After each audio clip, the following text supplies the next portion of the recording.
क्योंकि एक सिर्फ राकेश पासवान गया है, कल और भी जा सकता है। तो हम एक को खोए, हम 100 को खोना नहीं चाहते हैं। यहाँ पर पप्पू यादव भी गए थे, चिराग पासवान भी गए थे, स्मार्ट चौधरी भी गए थे, जीतन मांझी भी गए थे, और इस पशु पारसनाथ भी वहाँ पर गए थे। तमाम ऐसे नेता लोग गए थे, लेकिन वहाँ पर केवल आश्वासन देकर आ गए। आश्वासन देने से क्या उनको न्याय मिलेगा?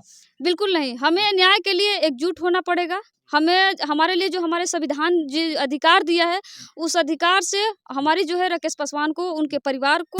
इस तरीके से राकेश पासवान जी के इसी मतलब जो डॉक्टर भीमराव के विचारों पर चल रहे थे, इस तरीके से मतलब गोली के मारकर हत्या कर दी गई है, और आप ही उसी रास्ते पर चल रही हैं, तो आगे चलकर आपको डर नहीं लगता है? देखिए, हमें मरने का बिल्कुल डर नहीं लगता है, क्योंकि जो भी हम कर रहे हैं वो अपने हक अधिकार के लिए कर रहे हैं। हम अपने समाज को न्याय दिलाने के लिए कर रहे हैं, और अगर मेरे साथ ऐसा कुछ होता भी है तो हमारा पूरा अपने संविधान पर भरोसा है कि हमें न्याय जरूर मिलेगा। नमस्कार साथियों, मैं हूं सूरज कुमार और इस वक्त मौजूद हूं दोस्तों आरा में, और हमारे साथ दो शख्स देख रहे हैं जो अपने पहचान के मोहताज नहीं हैं।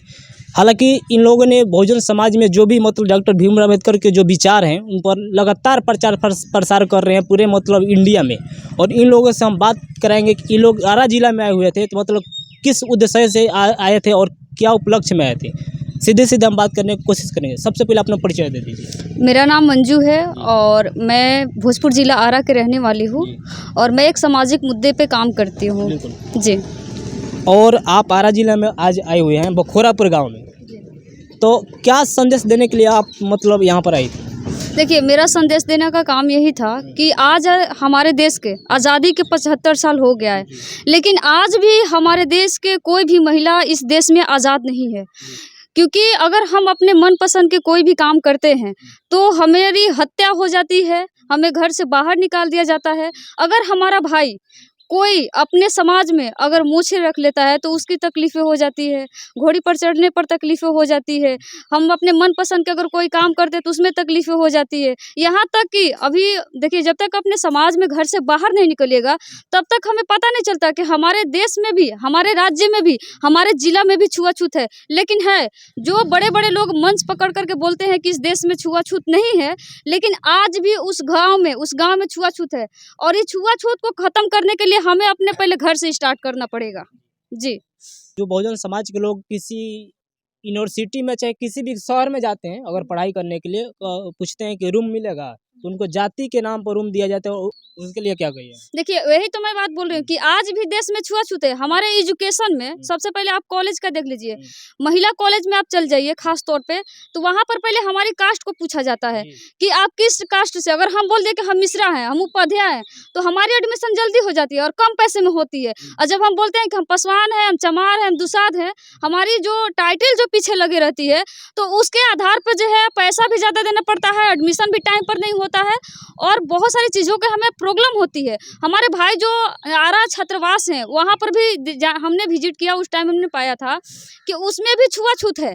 जो अच्छे मतलब घर से आते हैं लड़के, उनके लिए अलग व्यवस्था है, और जो हमारे निचले तबके के जो लड़का जो कंपटीशन की तैयारी करने के लिए जा रहे हैं तो उनके लिए अलग से रूम की व्यवस्था, उनके बाथरूम के लिए व्यवस्था है। तो कहीं ना कहीं हमारे देश में छुआछूत है, और ये सिर्फ बिहार और भोजपुर जिला की बात नहीं है, ये भारत के जितने भी राज्य हैं वो सभी राज्य में आज भी देश में छुआछूत है।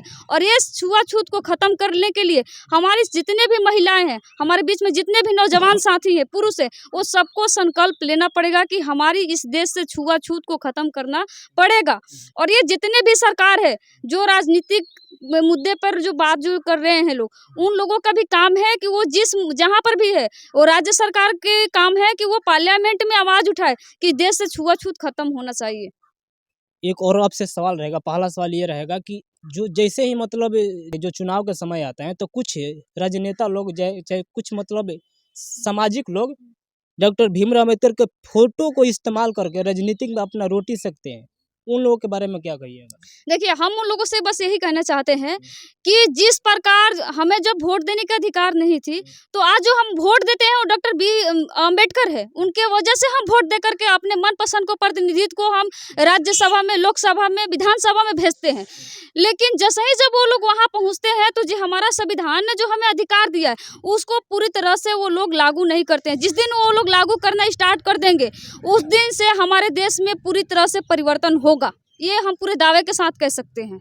अच्छा, एक और आपसे सवाल रहेगा कि जो डॉक्टर भीमराव अंबेडकर के विचारों पर चलते हैं और उनका प्रचार प्रसार करते हैं, उन लोगों को गोली मार दिया जाता है ये भारत में, आप क्या कहिएगा इसको, कैसे देखते देखिए, उसमें हमको ये कहना है कि जब कोई व्यक्ति सच बोलता है ना तो उसको दबाया जाता है, और ख़ास तौर पे कहा जाए हमारी बिहार की स्थिति, वहाँ बहुत ज़्यादा दबदबा है, आज भी दबदबा है।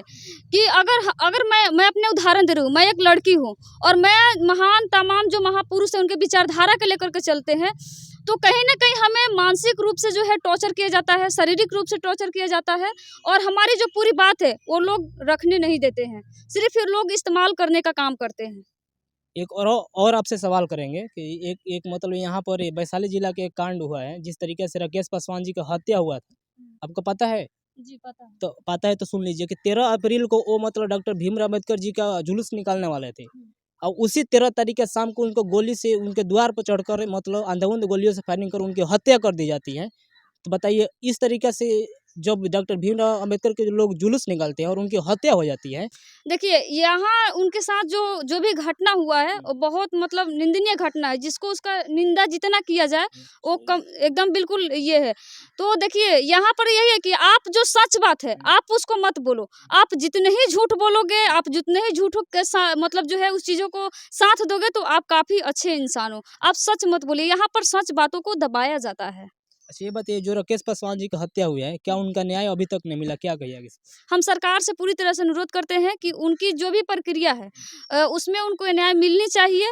अगर वो नहीं मिलती है तो जितने भी बहुजन समाज के जितने भी लोग हैं, हम सबसे रिक्वेस्ट करते हैं कि हम लोग उनके न्याय के लिए हम लोग को एकजुट होकर के लड़ना पड़ेगा, क्योंकि एक सिर्फ राकेश पासवान गया है, कल और भी जा सकता है, तो हम एक को खोए, हम 100 को खोना नहीं चाहते हैं। वहाँ पर पप्पू यादव भी गए थे, चिराग पासवान भी गए थे, स्मार्ट चौधरी भी गए थे, जीतनराम मांझी भी गए थे, और इस पशु पारसनाथ भी वहाँ पर गए थे। तमाम ऐसे नेता लोग गए थे, लेकिन वहाँ पर केवल आश्वासन देकर आ गए। आश्वासन देने से क्या उनको न्याय मिलेगा?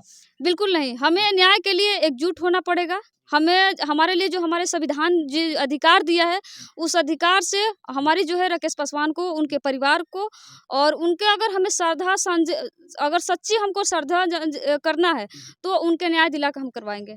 कल 28 तारीख है, वहाँ पर चंद्रशेखर आज़ाद जी जा रहे हैं, क्या आपको उम्मीद है कि न्याय मिलेगा? जी, पूरी तरह से हमको विश्वास है कि मिलेगा। मिलेगा। बिल्कुल। अच्छा, आज के डेट में जो मतलब आप तो डॉक्टर भीमराव अम्बेडकर के विचारों पर चलती हैं, जो लोग पाखंडवाद और अंधविश्वास में ज़्यादा पूजा पाठ में लोग झूम रहे हैं, बहुजन समाज के लोग, तो क्या उनके लिए संदेश दीजिएगा? देखिए, हम ये चीज़ कहते हैं कि पहले जानिए तब जाके मानिए। जो चीज़ हमारे समाज में है ही नहीं, जो हमारे देश में है ही नहीं, जो आप अभी बात करें पखंडवाद का, तो पखंडवाद जो शब्द आया है और जो पखंडवाद है ये तो है ही नहीं। अगर ये है तो इसको कोई साबित करके दिखा दे। ये सारा चीज़ काल्पनिक है।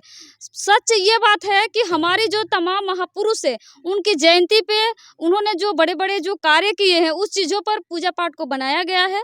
अगर लोग जैसे सावित्री बाई फुले हैं, उन्होंने हमारे भारत के प्रथम शिक्षिका है, तो उनके हम पूरे जीवनी से लेकर के मृत्यु तक उन्होंने कौन सी स्कूल का स्थापना किया था, क्या किया था, हम पूरे बता सकते हैं। लेकिन उन्हीं के तौर पर उस चीज़ों को छुपाया गया हमारे समाज में, और जो है सरस्वती को वहाँ पर प्रेजेंट किया गया। लेकिन वहाँ ऐसा कुछ नहीं है, वो है ही नहीं। क्योंकि अगर वो है तो मैं पूरे चैलेंज के साथ कह सकती हूँ कि उसकी कोई सर्टिफिकेट मुझे दिखा दे। कौन से स्कूल से उन्होंने पढ़ाई किया था, उनका टीचर का क्या नाम था, उनके पास कौन सा डिग्री है भाई, वो मुझे दिखा दे। तो उनके पास है ही नहीं, क्योंकि झूठ चीज़ों को आगे किया जा रहा है, सच को दबाया जा रहा है। अच्छा, ये बताइए, आप सरस्वती पर ऐसे खिलाफ बोल रही है, आपके देशद्रोही के आरोप लग जाएगा तो क्या करिए? हमें हमारा संविधान बोलने की हक और आज़ादी दी है कि सच बातों को हम कहीं भी बोल सकते हैं। ये बात सच है। बहुत बहुत धन्यवाद। एक और सर से हम बात करने की कोशिश करेंगे 2 मिनट, क्योंकि टाइम नहीं है, ये लोग जाने वाले हैं। सर, आपका स्वागत है। मेरा नाम नरेंद्र परमार है और मैं गुजरात के पाटन जिला से हूँ। खास करके नवसर्जन और दलित फाउंडेशन जो सामाजिक न्याय और मानव अधिकारों पर कार्य करते हैं, इसके जरिए हम 2 दिन से यहाँ बिहार में आए हैं। आज बिहार के बखोरापुर, वहाँ पर हमने इसके बारे में डॉक्टर बाबा साहब आम्बेडकर का जो संविधान है, जो मौलिक अधिकार दिए हैं, खास करके जो अधिकारों के बारे में हम बात करके और लोगों को जागरूक करने के लिए आए थे। इनके साथ बहुत बड़ी संख्या में महिलाएं भी थी, बच्चे भी थे, लेकिन अभी तक बाबा साहब आम्बेडकर ने हमारे समाज के लिए, बिछड़े वर्गों के लिए, महिलाओं के लिए क्या किया है, ये खास करके लोगों को जानकारी नहीं है। तो जी बोलिए।